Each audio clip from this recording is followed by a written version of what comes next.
Good evening.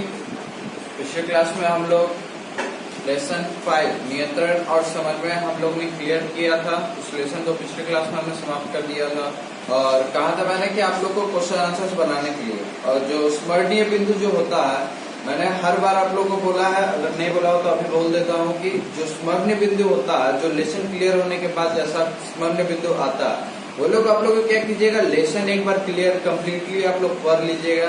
उसके बाद पढ़ने के बाद ये स्मरणीय बिंदु आप लोग कम से कम समझने की कोशिश कीजिएगा। उससे क्या होगा कि जितना लेसन में जो मेन टॉपिक होता है ना, वो स्मरणीय बिंदु में आ जाता है। ठीक है, उसके बाद आप लोग को long type question, short type question, जितना क्वेश्चन यहाँ पे दिए गए हैं, वन वर्ड क्वेश्चन, वो सब तो आप लोगों को करना है। ठीक है, वो 3 टॉपिक आप लोगों को करना है। जो ना हो पाए वो चीज आप लोग को मैसेज के थ्रू सर को बोलना है कि वो क्वेश्चन नहीं बना है मेरे से, तब हम लोग बताएंगे। ठीक है, अगर आप पूछेंगे नहीं तो हम लोग क्या बता पाएंगे। ऐसे तो क्वेश्चन आंसर आप लोग को सबका तो पीडीएफ तो मिल ही रहा होगा, अगर जो नहीं मिल पाया है वो आप लोग को दे दिया जाएगा, लेकिन आप लोग को भी खुद से मेहनत करना है। तो आज का न्यू लेसन हम लोग आज स्टार्ट करते हैं, लेसन 6 जनन। आइए देखते हैं क्या है। अपने ही सामान्य जीवों में पैदा करना सभी जीवों का एक प्रमुख लक्षण है। इसी गुण के द्वारा पौधों और जंतुएं अपनी संख्या में लगातार वृद्धि करते हैं। जीव जिस प्रक्रम द्वारा अपनी संख्या में वृद्धि करते हैं उसे क्या कहते हैं, जनन कहते हैं। इस धरती पर जीवों का जब से विकास हुआ तब से लगातार जनन की प्रक्रिया ही वे अपना सतता बनाए हुए हैं। जनन के फलस्वरूप संतानों की उत्पत्ति होती है और क्या तो जनन के फलस्वरूप संतानों की उत्पत्ति होती है जो अपने वृद्धि कर पुनः जनन करने के योग्य हो जाते हैं एवं नए संतानों की उत्पत्ति करते हैं। विभिन्न जैव प्रक्रम की तरह जीवों को जीवित रहने के लिए इनकी आवश्यकता नहीं होती है। बोल रहा है कि विभिन्न जैव प्रक्रमों द्वारा जीवों को जीवित रहने के लिए इनकी आवश्यकता नहीं होती है, लेकिन संतान के सृजन के लिए यह आवश्यक है। लेकिन संतान की उत्पत्ति के लिए यह आवश्यक कहलाता है। जीवों द्वारा समान संतति का सृजन। जीवों द्वारा समान संतति का सृजन क्या है देखते हैं। जनन प्रक्रिया द्वारा जीव समान संतति का सृजन करते हैं, लेकिन देखने के एक समान होते हुए ये किसी न किसी रूप से एक दूसरे से भिन्न होते हैं। लेकिन देखे तो एक दूसरे से समान ही होते हैं, लेकिन कोई ना कोई कारण होता है, कोई ना कोई रूप होता है जिनसे वो भिन्न कहलाते हैं एक दूसरे से। जैसा कि आप जानते हैं कि जीवों की कोशिका में केंद्रक पाया जाता है। केंद्रक के भीतर डीएनए एवं प्रोटीन में निर्मित गुणसूत्र होते हैं। जैसा हम देखते हैं कि बहुत सारे जीवों में डीएनए पाया जाता है, कोशिका केंद्रक पाए जाते हैं, और केंद्रक में क्या रहता है कि डीएनए और प्रोटीन का निर्मित गुणसूत्र पाया जाता है। ठीक है, यही गुणसूत्र अनुवांशिक गुणों का वाहक होता है जो जनक के संतति पीढ़ी में जाता है। जो क्या होता है, संतति पीढ़ी में आगे की ओर बढ़ते जाता है। जीवों के लिए आवश्यक विभिन्न प्रकार के प्रोटीन के निर्माण का संदेश भी डीएनए में ही होता है। डीएनए से ही निर्मित संदेश का निर्माण होता है, प्रोटीन का, विभिन्न प्रकार के प्रोटीनों का। जीवों के लिए किसी कारणवश अलग अगर डीएनए में मिलने वाले संदेश में भिन्नता हो जाए तो जीवों के शारीरिक रचना में भी विभिन्नता पाई जाती है। मतलब कोई भी डीएनए में जब विभिन्नता पाई जाती है तब उसमें क्या होता है, शारीरिक संरचना में कोई ना कोई भिन्न हो जाता है, कोई अलग अंग पाया जाता है। जनन या कोशिका विभाजन के पहले चरण में डीएनए के प्रकृति बनना आवश्यक है। यह इसलिए जरूरी है कि विभाजन के बाद बनने वाले दोनों कोशिकाओं को डीएनए की एक प्रति मिल सके। यहाँ पे बोला गया है कि कोशिका विभाजन के पहले चरण में डीएनए की प्राकृतिक बनना आवश्यक है। वहाँ पे डीएनए का अपने प्राकृतिक रूप से बनना आवश्यक कहलाता है। अगर वो ना बन पाए, विभाजन के बाद बनने वाले दोनों कोशिकाओं का डीएनए के एक प्रतीक मिल सके, मतलब डीएनए का मतलब ये रासायनिक तौर पर जब वो उसका सृजन होगा और जब रासायनिक प्रक्रिया होगा तो उसमें डीएनए का कोई एक प्रतीक भी मिल सके, ऐसा बोला गया है। विभिन्न रासायनिक क्रियाओं के बाद डीएनए की प्राकृतिक तैयारी होती है। रासायनिक क्रियाओं के बाद क्या होता है, डीएनए का निर्माण होता है। डीएनए की प्रतिलिपि बनने के साथ साथ अन्य आवश्यक कोशिकीय संरचना का भी सृजन होता है। अन्य डीएनए के बनने के साथ साथ क्या होता है, और भी बहुत सारे कोशिकाएं का निर्माण होता है, कोशिकाएं बनती है, जिससे विभिन्न जैव प्रक्रमों का संचालन और अनुरक्षण संतति में हो सके। जिससे क्या होता है कि बहुत सारे जीवों का और प्रक्रमों में संचालन, मतलब उनका निर्माण और उनका देखरेख के लिए उनके लिए कोशिकाओं का, बहुत सारी कोशिकाओं का भी निर्माण किया जाता है। प्रकृति के बाद दोनों डीएनए के अणु में कुछ विभिन्नता पाई जाती है। प्रकृति के बाद क्या होता है कि डीएनए में डीएनए में क्या होता है कि विभिन्नता पाई जाती है। इसका मुख्य कारण डीएनए प्रकृति की प्रक्रिया में होने वाली कुछ विभिन्नता है। इस प्रकार विभाजन के फलस्वरूप कोशिका से जब दो संतति कोशिकाएं बनती है, जब कोशिका से क्या होता है कि एक कोशिका से दो संतति कोशिकाएं जब बनती है तो दोनों समान होते हुए भी एक किसी न किसी रूप से एक दूसरे से भिन्न होते हैं। जब एक कोशिकीय जीव जब अपना जनन प्रक्रिया कायम करता है तो उससे एक कोशिका से दो कोशिका बनता है, लेकिन उसमें कुछ समानता होती है, बहुत सारी समानता होती है, लेकिन कोई ना कोई भिन्नता भी उसमें पाई जाती है। इन्हीं विभिन्नताओं के कई पीढ़ियों तक एकत्र होने के चलते जीवों की नई जाति का विकास होता है। इन्हीं प्रजातियां, इन्हीं पीढ़ियों के कारण क्या होता है कि बहुत सारे आगे जीवों का विकास होता है। इसके बाद नेक्स्ट टॉपिक हम लोग का विभिन्नता का महत्व। विभिन्नता का महत्व क्या है? जनन क्रिया द्वारा जीवों की व्यष्टियां किसी स्थान पर एकत्रित होकर समष्टि का निर्माण करती है।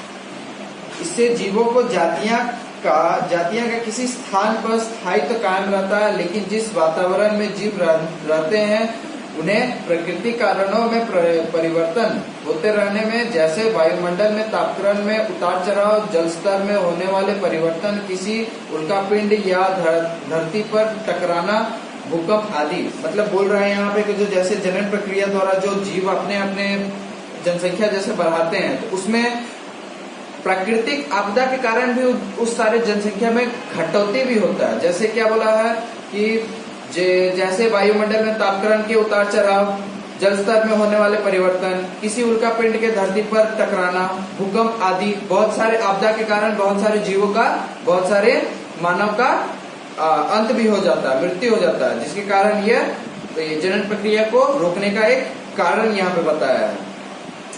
इन कारणों के चलते समष्टि के आंशिक या पूर्ण रूप से नाश भी हो सकता है। इस कारण से क्या होता है कि बहुत सारे जीवों का, बहुत सारे व्यक्तियों का नाश भी हो सकता है। अगर वायुमंडल या अपने वास स्थान में होने वाले परिवर्तन के अनुरूप जीव अपने में अनुकूल कर सके तो बदली हुई परिस्थितियों में उनका जीवित रहना संभव हो सकता है। अब यहाँ पे बोल रहा है कि जो आपदा आता है, जैसे यहाँ पे पहला उदाहरण बोला गया था कि वायुमंडल में तापक्रम के उतार चढ़ाव, वहां पे तापक्रम के उतार चढ़ाव में अगर कोई वहां पे जो उपस्थित व्यक्ति लोग रहते हैं, वहां पे कोई अपने आप को वहां पे ढाल लिया तो वो रहने लगेगा। अगर जो उस वातावरण को नहीं ढालने पाया, वो क्या हो गया, उसकी मृत्यु हो जाती है। इसलिए जरूरी भी होता है कि उस तापक्रम को, उस वातावरण को अपने अनुरूप ढालना, यह भी जरूरी होता है।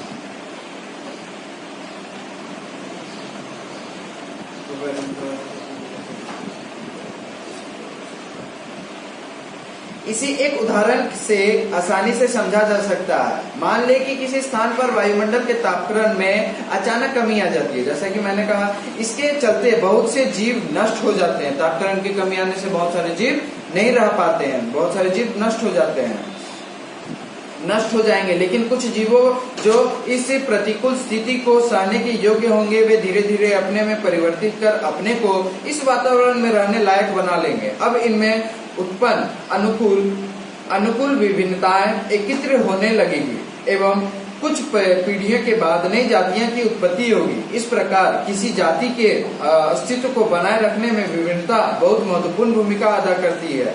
इससे विभिन्न वायुमंडलीय परिस्थिति में जीवों की उत्तरजीविता बनी रहती है। जैसा कि मैंने कहा, कोई भी वातावरण जब कोई उतार चढ़ाव होता है तापक्रम में, तब उसमें बहुत सारे जीव मर जाते हैं, लेकिन उसमें उस वातावरण में रहने जो योग्य होता है, जो उसको रहने योग्य अपने आप को ढाल सकता है। तो उसके कारण क्या होता है कि वो रहना सीख लेता है, फिर उसके बाद धीरे धीरे जनन होता है, उसमें भी जनसंख्या की वृद्धि होता है। इससे क्या होता है कि जनन की प्रक्रिया कायम रहती है। इसके बाद बोला गया जनन के प्रकार। जीवों में जनन मुख्यतः दो तरीके से संपन्न होता है। क्या दो तरीके से संपन्न होता है जीवों का जनन का? अलैंगिक जनन तथा लैंगिक जनन। दो प्रकार के बताए गए हैं, अलैंगिक और लैंगिक जनन। पहला है हम लोग का अलैंगिक जनन। ये क्या है देखते हैं। अलैंगिक जनन की विशेषताएं इस प्रकार है। पहला, इसमें जीवों का सिर्फ एक व्यष्टि भाग लेता है। यहाँ पे पहला क्या बताया गया था कि इसमें जीवों का सिर्फ एक व्यष्टि भाग लेता है। इसमें मतलब एक ही भाग लेता है जीव का, पूरे शरीर में सिर्फ एक ही भाग होता है। इसमें दूसरा बोला गया इसमें युग्मक अर्थात शुक्राणु और अंडाणु कोई भाग नहीं लेता है। इस प्रकार के जनन में तीसरा यहाँ पे बोला गया है कि इस प्रकार के जनन में या तो समसूत्री कोशिकाएं विभाजन या असमसूत्री कोशिकाएं विभाजन होता है। चौथा यहाँ पे बोला गया है कि अलैंगिक जनन के बाद जो संतानें पैदा होती हैं वे अनुवांशिक गुणों से में ठीक जनकों के समान होती है। मतलब जो जन्म देता है उसके समान ही होता है, पूरा इक्वल होता है, एकदम एक समान दिखाई देता है और एक समान लगता भी है। यहाँ पे पांचवा बोला गया इस प्रकार के जनन से ज्यादा संख्या में एवं जल्दी से जीव अपनी संतानों की उत्पत्ति कर सकते हैं। पांचवा क्या बोला कि इस प्रकार के जनन से ज्यादा संख्या में एवं जल्दी से जीव अपने संतानों की उत्पत्ति कर सकते हैं। यहाँ पे बोला गया अलैंगिक जनन में सिर्फ यहाँ पे बोला है कि इस प्रकार के जनन में क्या होता है कि सिर्फ वहाँ जनसंख्या मतलब जीवों के संतानों की उत्पत्ति जल्दी से होती है। छठा यहाँ पे बोला गया है कि निम्न कोटि के पौधे एवं जंतुओं में जिनके शरीर जटिल नहीं होते हैं, जिनके शरीर क्या होते हैं जटिल नहीं होते हैं, वो यह जनन मुख्य रूप से संतानों की उत्पत्ति करता है। यह जनन क्या होता है कि मुख्य रूप से इन्हीं अलैंगिक जनन के कारण वो अपने संतति पैदा करता है, संतानों की उत्पत्ति करता है। सतमा यहाँ पे बोला गया इसमें निषेचन की जरूरत नहीं पड़ती है क्योंकि युग्मकों का संलग्न नहीं होता है। इसमें क्या बोला है कि निषेचन की जरूरत नहीं होती है, मतलब इसमें किसी की जरूरत नहीं होती है, वो अपने आप ही वो अपना जनन पूर्ण कर सकता है। जीवों में अलैंगिक जनन निम्नलिखित कई विधियों में संपन्न होता है। अलैंगिक जनन यहाँ पे बहुत सारी विधियों में संपन्न होता है। कौन कौन सी विधियां? पहला है विखंडन। अलैंगिक जनन की पहला विधि क्या है? विखंडन। विखंडन क्या देखते हैं?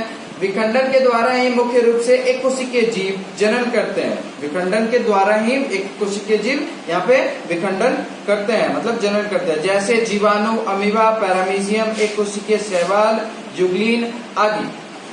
मुख्यतः विखंडन की क्रिया दो प्रकार से संपन्न होती है। अब यहाँ पे बोला गया है कि जो अलैंगिक जनन में विखंडन होता है उसको विखंडन को भी दो प्रकार की विधियों में बांटा गया है। पहला द्विखंडन और दूसरा है ख नंबर बहुखंडन। तो क नंबर क्या बोलता है? खंडन का पहला प्रकार द्विखंडन या द्विविभाजन, वैसे विभाजन जिनके द्वारा एक विशिष्ट से खंडित होकर दो का निर्माण होता है। मतलब बोला है कि एक से टूटकर दो का निर्माण होता है, उसे द्विखंडन या द्विविभाजन कहते हैं। एक कोशिकीय जीव जैसे जीवाणु, पैरामीशियम, अमीबा, क्लेमाइडोमोनास, जुगलीन, यीस्ट आदि में द्विखंडन जनन की सबसे सामान्य विधि है। यहाँ पे बहुत सारे जीवों का नाम बताया गया है। उनमें से यहाँ पे चित्र में दिखाया गया 6.1 अमीबा के बारे में, सिर्फ एक का अमीबा के बारे में दिखाया गया। इस विधि में कोशिका का संपूर्ण शरीर का दो भाग में विभाजित हो जाता है। पूरा एक जो शरीर होता है उसका बराबर दो भागों में बंटवारा हो जाता है। सर्वप्रथम कोशिका या शरीर वृद्धि कर परिपक्व होता है। इसके बाद केंद्रक समसूत्री विभाजन या विषम सूत्री विभाजन द्वारा दो समान संतति केंद्रक में विभाजित होता है। अब यहाँ पे बोल रहा है कि जो अमीबा है, जो एक कोशिकीय जीव में रहता है, उसका केंद्रक एक ही रहता है, लेकिन जब वो जनन करता है तो उसके बाद क्या होता है कि केंद्रक को बराबर दो भागों में, एक समसूत्री विभाजन दूसरा विषम सूत्री विभाजन में, दो केंद्रक में बराबर दो केंद्रक में एक समान जो दिखाई देने वाला एक समान में दोनों को विभाजित कर देता है। दो समान संतति केंद्रक में विभाजित हो जाता है। अंत में कोशिका द्रव या साइटोप्लाज्म भी दो बराबर भाग में बट जाते हैं। मतलब कोशिका द्रव, उनकी जो कोशिकाएं होती है, जो एक कोशिकीय जीव होते हैं, उनकी जो कोशिकाएं होती है, कोशिका द्रव साइटोप्लाज्मा में भी दो बराबर भाग में ही बांट देता है। इसमें दो संतति जीवों की उत्पत्ति होती है। इसमें क्या होता है कि एक से दो भाग में बराबर दो भागों में बंटवारा कर दिया जाता है, और दो का निर्माण होता है, उत्पत्ति होता है, तथा दोनों में एक एक संतति केंद्रक मौजूद होता है। अर्थात दोनों में क्या होता है कि दोनों में अलग अलग केंद्रक भी पाए जाते हैं। संतति जीव आपस में एक रूप के एवं अनुवांशिक गुणों में एक समान होते हैं, और एक रूप में देखा जाए तो दोनों क्या होते हैं कि एक समान में दिखाए जाते हैं। इस प्रकार जनन अनुकूल वातावरण में संपन्न होता है। इस प्रकार क्या होता है कि जनन अनुकूल वातावरण में भी संपन्न हो पाता है। जो वातावरण होता है, जो किसी को अनुकूल होता है, किसी के अनुरूप होता है, उस दोनों के क्या होता है कि अनुकूल में भी इसका जनन संपन्न कराया जाता है।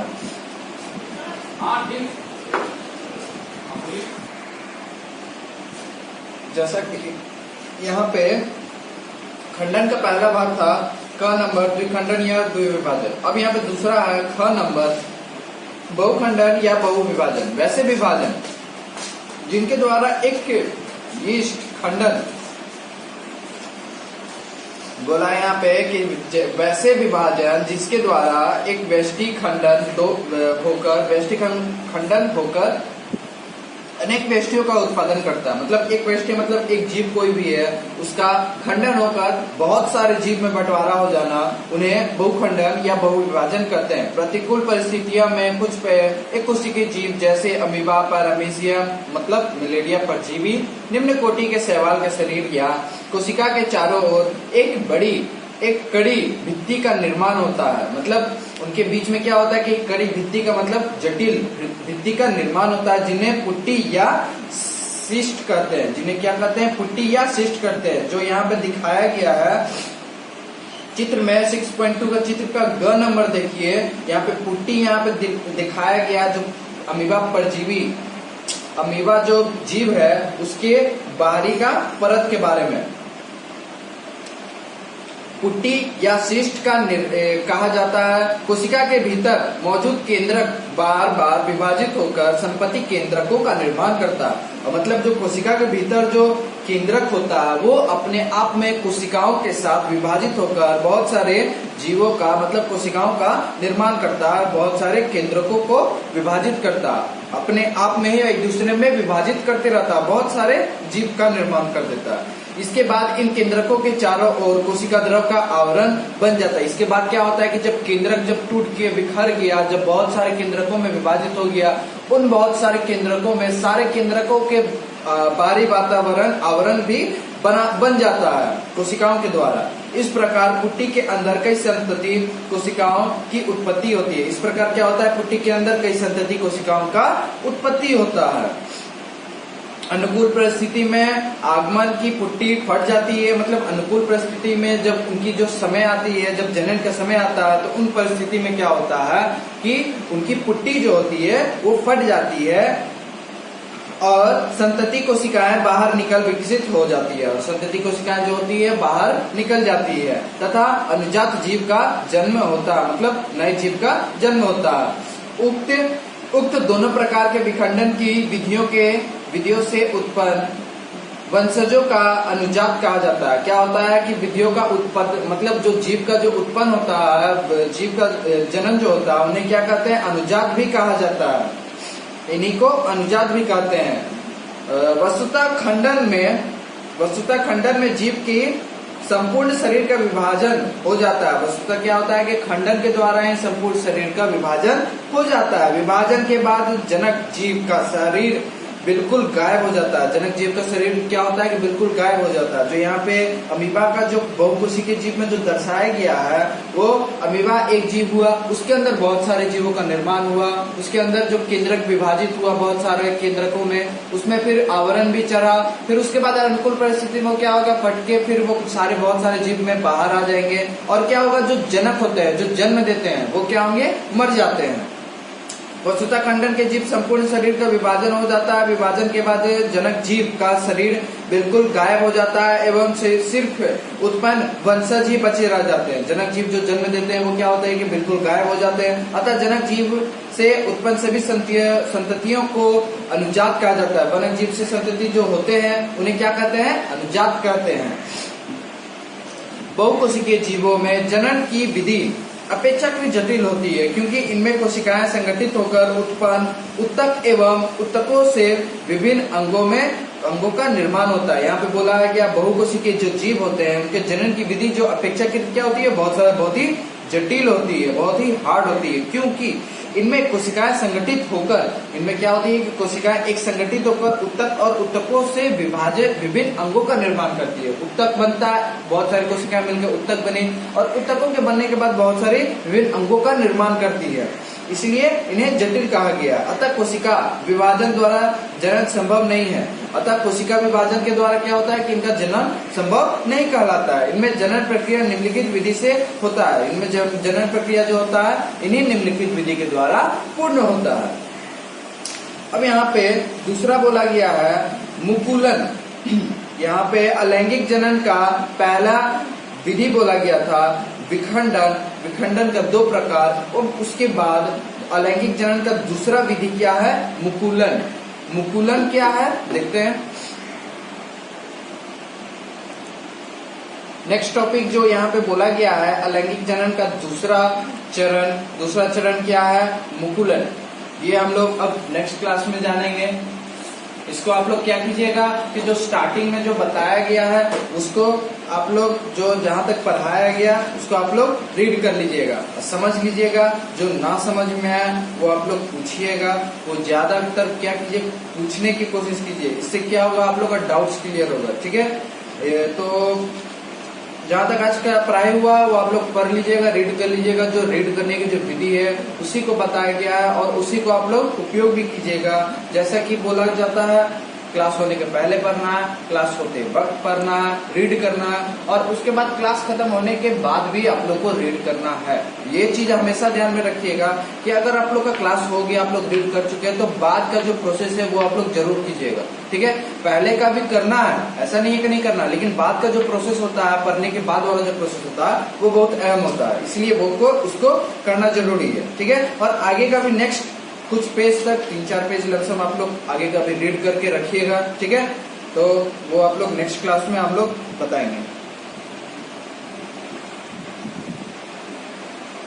दूसरा मुकुलन हम लोग नेक्स्ट क्लास में जानेंगे। और अभी का समय जो है आप लोग को बोला गया है कि अच्छे से रहिए, घर पे रहिए और बाहर ना निकले तो बेटर रहेगा, इसलिए आप लोग को बोला जाता है। अभी का टाइम बहुत गंदा चल रहा है। ठीक है, चास में भी बहुत सारी गंदगी फैल चुकी है, बहुत सारे कोरोना पेशेंट भी आ चुके हैं, इसीलिए आप लोग अभी घर पे ही रहिए, ज्यादा समय बाहर ना निकले, अगर निकले तो मास्क लेकर निकले। ठीक है, थैंक यू।